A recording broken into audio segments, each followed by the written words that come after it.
پێشمەرگە دێرینەکان و کەم ئەندامبوانی سەنگەر لە سنووری سۆران لە کەرنەڤاڵێکی فراواندا پشتیوانی خۆیان بە هاوپەیمانی کوردستان و کاندیدی هاوپەیمانی فەیسەڵ کەریمخان برەدۆستی دووپات کردەوە بە گروتینی سەردەمی شاخ لە ڕۆژی دەیدا لەسەر سندوقەکانی دەنگدان وەڵامی نێرانی هاوپەیمانی دەدەنەوە. ئێوە لەو دەبەرە لە هەموو کەسێ باشتر دەزانن خۆشکودایەکەکانمان لەو دەبەرە براکانمان بەتەمەنەکان هەموویان دەزانن کە پێشمەرگە لەو دەبەرشی کردووە. هەر بە شارراوەکانی زمانی ئەزبەتاو شۆڕشان دەست پێ کردەوە بە فیشەکی کۆن و ڕزیەوە هاتنەوە مەیدان. چێ دەوری حەسەن کوێستانی ئەتوانێت فرامۆشکە؟ چێ دەوری ئەو هەموو کادرە کۆشەرەکە ئێستا لە خزمەتیان دانیشتن ئەتوانێت فرامۆش بکە؟ ئێمە ئەوەندە کەرەسەمان هەیە بۆ مەترەکردن لە خۆمان ئەگەر باسی بکەین هەد نابڕێتەوە. ئەوەندەشمان هەیە بەرامبەر ڕکابەرەکانمان کە باسی بکەین ئابرویان دەچێت.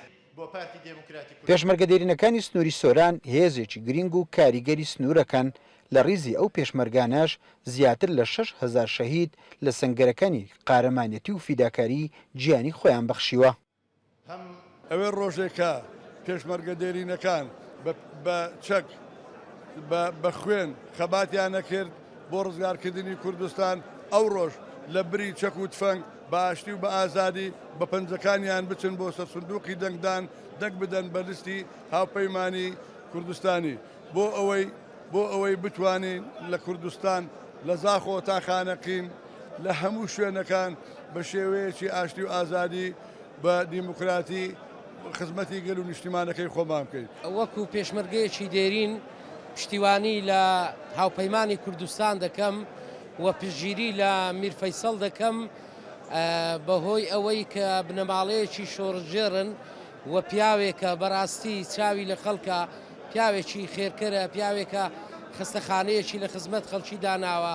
من وەک پێشمەرگەیەکی دێرین یەکێتی نیشتیمانی کوردستان بەڵێن دووپا دەکەمەوە چۆن لە ڕابردوو ئامادە بووم لە خوێن ڕشتن و خوێنیشم ڕژاوە کە یەک تاکە برامەوە بووە یەک پشکە گۆشتی نەدیتراتەوە لە ڕیزی پێشمەرگایەتی ناو سەنگەری یەکێتی نیشتیمانی کوردستان سوێن بە گۆڕی شەهیدان قەلەم بەکارنێنم لە کاتی دەنگدانم تەنانەت دەوی بە خوێن ئەم ساعەکەی بۆ لەستی هاوپەیمان و ئاڵای مام جەلال لێ بدەم. ناوچەکانی باڵەکایەتی و سۆران و ڕەواندز و برادۆست ئەو ناوچانن لە سەردەمە جیاوازەکان شوێنی مانەوەی هێزەکانی پێشمەرگە و شۆڕش بوونە خۆشیان لە سەنگەرەکانی پێشەوەی خەبات و قوربانی داند بوون. لە ئێستادا بە دەنگدان بە هاوپەیمانی کوردستان و کاندیدی هاوپەیمانی فەیسەڵ کەریمخان برادۆستی بە ژمارە 24 درێژە بەو خەبات و فیداکاریە دەدەن. ئیسماعیل عوسمان، کورسات نیوز، سۆران.